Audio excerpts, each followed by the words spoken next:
Mumbai case గురించి చెప్పాలా?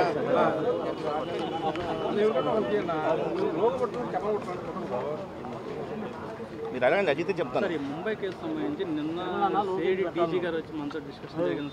అది కాదు. So but I have seen her interview. So అందులో allegations are serious in nature. So ఇదేమైనప్పటికీ కూడా case is under investigation.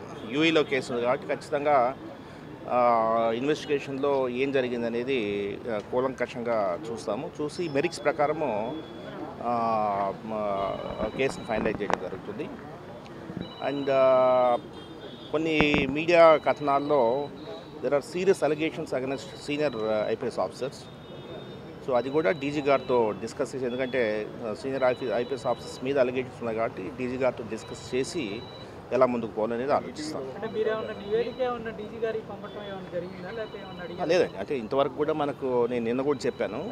So రిటర్న్గా మనకు ఎటువంటి కంప్లైంట్ కానీ ఏం రాలేదు. ఏదేమైనప్పటికీ కూడా కేస్ అండర్ ఇన్వెస్టిగేషన్ ఉంది కాబట్టి ఆ కేసుని క్షుణ్ణంగా ఇన్వెస్టిగేట్ చేయమని చెప్పడం జరిగింది.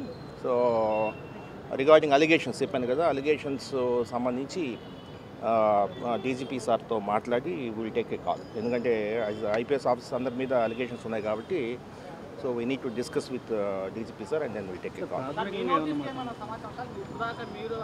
నేను అదే చెప్తున్నాను కదండి, ఇన్వెస్టిగేషన్లో ఉన్న కేసు పూర్వాపరాలు ఏదైతే ఉన్నాయో దాని మీద కేసు కొంత నచ్చింది, ఇంకా అండర్ ఇన్వెస్టిగేషన్లో ఉంది.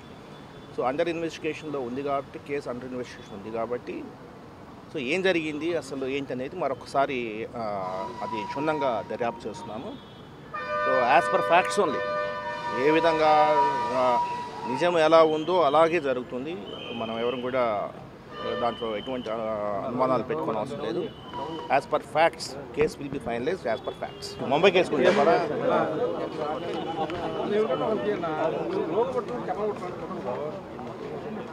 మీరు అడగండి, అడిగితే చెప్తాను. ముంబై కేసు సంబంధించి నిన్న డీజీ గారు వచ్చి మనతో డిస్కషన్ జరిగింది. అది కాదు. So but I have seen her interview. So అందులో allegations are serious in nature. So ఇదేమైనప్పటికీ కూడా కేస్ ఈజ్ అండర్ ఇన్వెస్టిగేషన్. యూఏలో కేసు ఉంది కాబట్టి ఖచ్చితంగా ఇన్వెస్టిగేషన్లో ఏం జరిగింది అనేది కూలంకషంగా చూసి మెరిట్స్ ప్రకారము కేసును ఫైనలైజ్ చేయడం జరుగుతుంది. అండ్ కొన్ని మీడియా కథనాల్లో there are serious allegations against senior IPS officers. So అది కూడా డీజీ గారితో డిస్కస్ చేసి, ఎందుకంటే సీనియర్ ఐపీఎస్ ఆఫీసర్స్ మీద అలిగేషన్స్ ఉన్నాయి కాబట్టి డీజీ గారితో డిస్కస్ చేసి ఎలా ముందుకు పోవాలనేది ఆలోచిస్తాం. లేదండి, అంటే ఇంతవరకు కూడా మనకు నేను నిన్న కూడా చెప్పాను. సో రిటర్న్గా మనకు ఎటువంటి కంప్లైంట్ కానీ ఏం రాలేదు.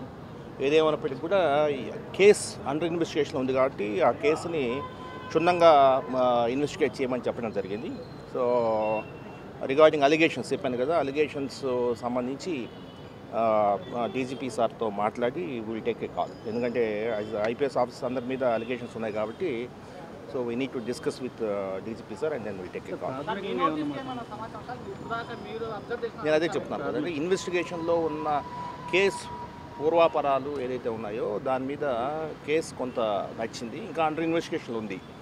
సో అండర్ ఇన్వెస్టిగేషన్లో ఉంది కాబట్టి కేసు అండర్ ఇన్వెస్టిగేషన్ ఉంది కాబట్టి సో ఏం జరిగింది అసలు ఏంటి అనేది మరొకసారి అది క్షుణ్ణంగా దర్యాప్తు చేస్తున్నాము. So as per facts only, ఏ విధంగా నిజం ఎలా ఉందో అలాగే జరుగుతుంది.